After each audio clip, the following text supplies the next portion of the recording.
ဒီနေ့ကမုတ်တိုင်းကျညာထားဆိုဒီမိုးမရောက်ကလေရအရန်တိုက်နေတော့ဗောနော်ဒီမှာ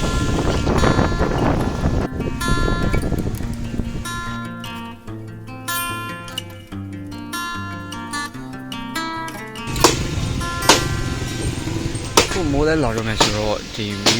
မီးဖို့ချောင်းဒီနေ့တော့ပြီးသေးအောင်မယ်တော့မတင်ဘူးပေါ့နော်မီးပြတ်သွားလို့ဒီမှာဖျောင်းနေမင်းနဲ့နေရတယ်လွမ်းပို့စေတဲ့မိုးရသည်ကတော့ပြန်လည်ဝင်ရောက်လာခဲ့ပါပြီအခုဒီမှာလေမီးပေါ်မှာမြေဖိုးလို့ပြီးသွားပြီပေါ့နော်လုပ်ပေးတဲ့ဦးလေးကကြတော့သမင်းစောက်ချက်ရောက်လို့ပြန်သွားပါပြီဒါကြတော့ဟင်းချစ်ရမှာသုံးမဲ့ပစ္စည်းတွေတင်မဲ့နေရပါဒီဘေးမှာတော့ခရံလေးကာပြီးပေါ့နော်ဒီဘက်ဘေးမှာကာဖို့ရှိတယ်ပြီးတော့ဒီအရှိမရောပဲရာသီဥတုတော်တော်ပူတော့လေတို့လေးတွေလေဒီမှာအရေးရတဲ့နေရာမှာလိုက်အိတ်နေကြပါပေါ့နော်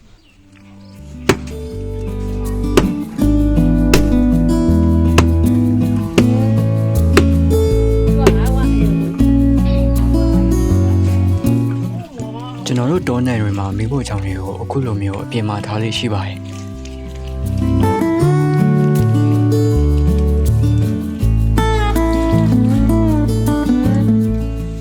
မိုးကြပြီဆိုတော့အိမ်ဘေးမှာအမေရဲ့မိဖို့ချောင်းလေးကိုလုပ်ပြခဲ့ပါတယ်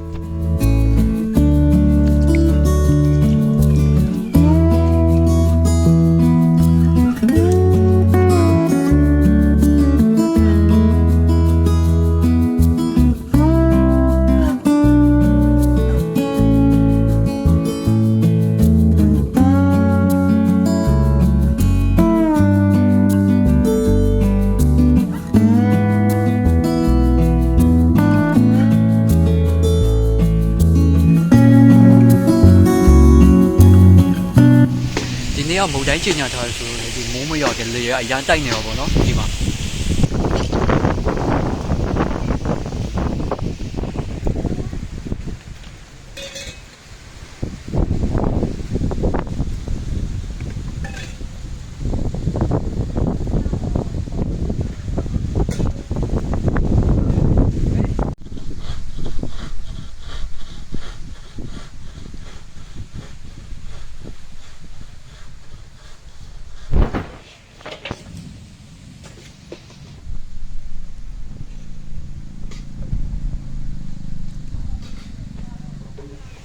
ခုမိုးလဲလာတော့မယ်ဆိုတော့ဒီ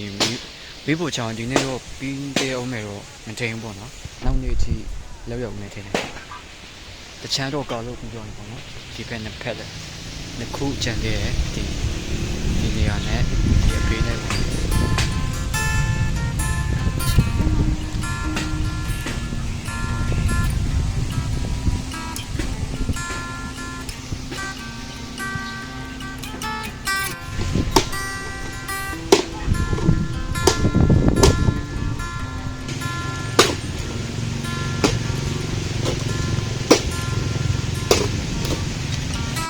အခုကတော့မိုးရွာနေပါပြီဒီမှာပါမိုးရွာနေမရောက်ခင်မေရဲ့မိဖို့ကြောင့်လေမိုးမိသွားပြီ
အခုတော့မီးဖို့ကြောင့်နေပြီးသွားပြီပေါ့နော်ဒီမှာတကားလေးရှိရပြီလား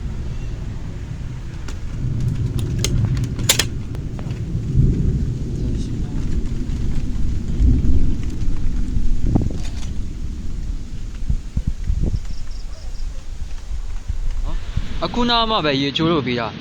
မိုးဘယ်လိုရွာမလဲလို့စောင့်နေရအောင်အခုတော့ရွာပြီပေါ့နော်ရွာမဲ့ရွာတော့လည်းတဲကြီးမဲကြီးပဲ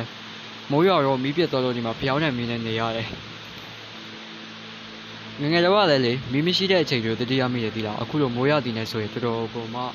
အမတ်ရခဲ့တဲ့အချိန်တွေပေါ့နော်ဖျောင်းနဲ့မီးလေးနဲ့စာကြည့်ခဲ့ရတဲ့အချိန်တွေလည်းတတိရတယ်ပြီးတော့ထမင်းဝိုင်းလေးမှာမိသားစုဆက်စုပ်လေးထမင်းစားခဲ့တဲ့အချိန်တွေလည်းတတိရတယ်ပေါ့နော်မိုးရသည်ကလေတကယ်မှအမတ်တရားတွေနဲ့ပြည့်နေနေတဲ့ရာသီတစ်ခုလို့တောင်ပြောလို့ရပါတယ်ပြီးတော့ကျွန်တော်ရဲ့အကြိုက်ဆုံးရာသီကလည်းပဲ